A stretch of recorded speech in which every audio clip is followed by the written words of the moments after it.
When was the last time you spoke to her? It's been a few weeks. Gran? Mom?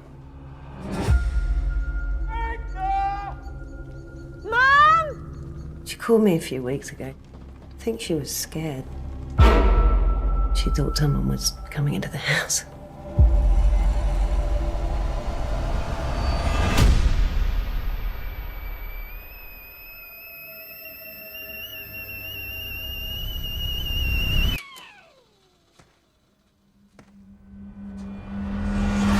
Tea? Do you know where you were, Mum? I suppose I went out. What's this? I was on the property when your grandfather inherited it. His mind wasn't there in the end. You can't put Gran in a home. She can't live on her own anymore. She has to be watched. Everything all right, Gran? I thought this was where it got in. Who? Whoever was coming into the house.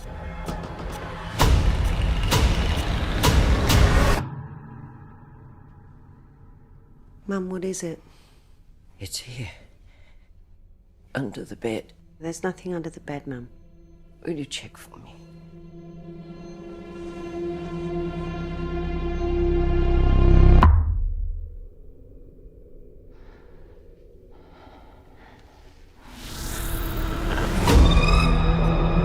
I'm here to help you, Mum. I can see you.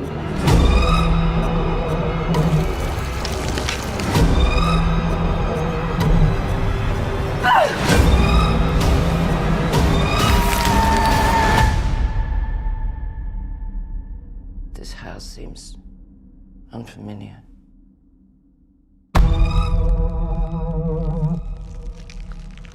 Well, hello, Emily. Jeff in Las Vegas. Thank you so much for joining me today. Thank you for having me. Well, I was at Sundance, and you came by our lounge. I think the director came by because we had a lounge at Sundance, and I missed the screening. It was so popular, so I was so glad to finally see The Relic. Oh, I'm so pleased that you got to see it too, and I'm sorry that we missed you in Sundance. Well, first of all, Australian thrillers, they have their own genre, the feel and the experience, and this movie has moldy walls and spooky sounds. It has such a great vibe to it, unlike any other horror film. Like Australians really with Babadook and now with Relic, you guys are starting your own genre. Yeah, Natalie, I'm not Australian, so I can't take credit for being one of the Aussie horror crew, but Natalie certainly is, and she also took a lot from Japanese horror, as well as I think the Australian influence, because her family is partly Japanese, and I know that the inspiration for this movie was her own Japanese grandmother going through Alzheimer's and dementia in Japan. So there was that influence going through it, as well as the Aussie horror. And you've been quoted as saying that the script, when you read it first, didn't feel like a horror film. No, it felt like, to me, something much more than just a straight horror film. It really felt like it got something about the horror of real life, and real death, and that it felt just like a beautiful movie about the things that are the deepest things and the most difficult things in our existence. And I was so taken by it. This movie really hit home with me because I had to move in to take care of my mom for about 7 years, and she was going through Alzheimer's. And in your character in the movie, she was saying she needs to go to a place, a home, which when I found out in the very end, that was the best place for her. I couldn't take care of her. Could not meet her needs. But family's always like, I'm not putting my mom there. But so this movie really spoke to me on a personal level.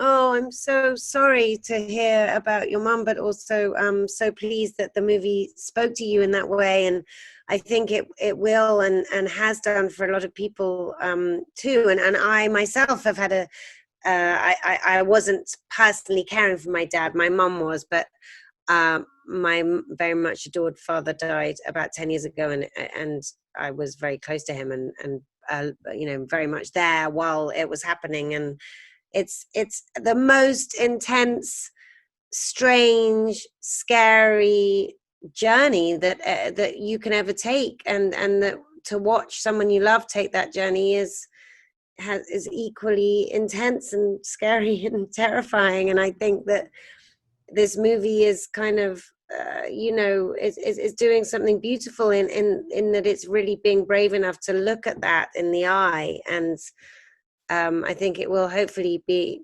relatable to a lot of people.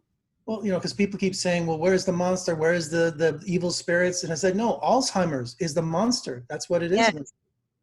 Yeah. I mean, when my dad looked at me for the first time, like he'd never seen me before in his life, having only ever looked at me with absolute love and adoration up until that point, that was one of the scariest moments I could ever have ever experienced. I mean, I've never seen anything as scary as that in a movie. I mean, there's nothing scarier than somebody that you love and know so well suddenly not knowing who you are, or not knowing what anything is, and suddenly being kind of somebody else. And I think that Natalie's really accessed that in an incredibly powerful way, but she's also made it amazingly. She's managed to make it really entertaining as well as emotionally kind of true.